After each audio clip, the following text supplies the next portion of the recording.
छत्रपुर निकटस्थ आर्यपल्ली समुद्रकूल एठारु प्रतिदिन शह शह डंगारे मत्स्यजीवी माने समुद्र को माछ धरिबा पई जाइथांती।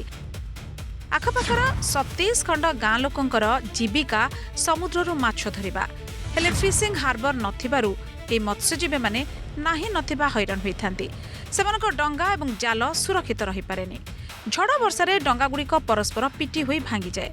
सेपरि संरक्षण व्यवस्था नथिबारु मत्स्यजीवी माने सेमानक माछकु संरक्षित रखि पारंती नाही। एथिजोगु दलाल कबଳରେ पड़ी सेमाने कम दररे माछ बिक्री करबाकू बाध्य होइथांती। जेटी नथिबारु माछ धरि आसिबा परे एहाकु कूल उपरकू आनिबाकू बहुत कष्ट करबाकू पड़िथाय।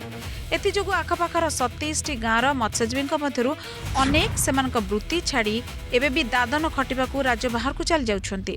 फिशिंग हार्बर कले हम बहुत भल भावुँ आम माछ बुई जाऊँ पतर अच्छी पड़ी गले भी सेफ्टी किसी ना जेटी गेट गले आम भल रही कि ना तो प्लेस कि ना खरारे रही पुणी वर्षा भी रही कि सेफ्टी भी ना आमको पानी भी ना पीवाई जेटी किसी तो ना टोटाल 27 खंड गाँ आस गोपालपुर अरुपुर और बक्सपुली सब एरिया लोक आसुलाबंध सब एरिया डंगा ये आसदी वर्षा वर्षा बेले रहा जगह ना कि आलोकीकरण ना जेटे आम जिते आम ऑन पैसा जी आम लाइट व्यवस्था कर भग्न अवस्था हो गलानी पीवा को पानी सुविधा ना कि सुविधा ना आज्ञा आम बहुत थर प्रशासन को जिला प्रशासन को फिशर डिपार्टमेंट गुहार कर आमको ये सब सुविधा हम लोक उपकृत हे आम कि बुझी पार ना आज्ञा ए विषय नहीं बहु बार कलेक्टर सहित प्रशासन सहित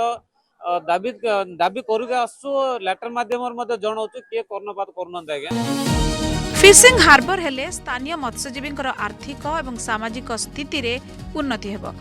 एहा द्वारा दादन समस्या मुक्त हेबा सहित डंगा एवं जाल को सुरक्षित रखि पारिबे।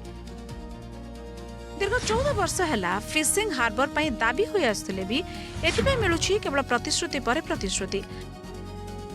52 एकर जमी रे फिशिंग हार्बर पई 350 कोटी टंका खर्च हेबा नै एक डीपीआर मध्ये प्रस्तुत होईछि। केंद्र एवं राज्य सरकार एथिबे अर्थ खर्च करिवे। निकटरे छत्रपुर विधायक कृष्णचंद्र नायकଙ୍କ नेतृत्वरे आर्यपल्लीर मत्स्यजीवी माने केंद्र मत्स्य मंत्री राजीव रंजन सिंह को भेटी एथिबे दाबी करिथिले। केंद्र मंत्री आर्यपल्ली रे शीघ्र फिशिंग हार्बर प्रतिष्ठा कराजिवो बोली प्रतिश्रुति देइथिबा छत्रपुर विधायक कहिसंती।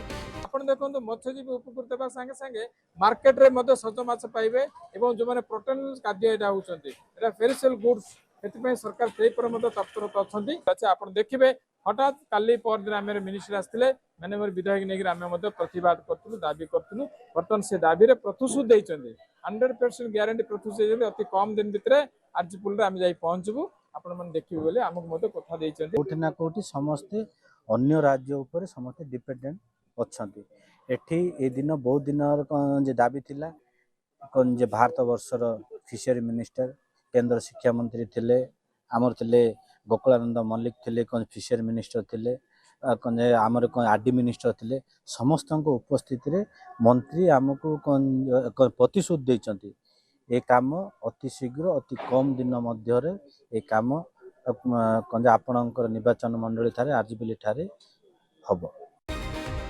आर्यपल्ली रे फिशिंग हार्बर हेले मत्स्यजीवी आर्थिक स्थिति रे उन्नति हेबो। सेमानकर एही दाबी केबे पूर्ण हेबो ताकू ही अपेक्षा।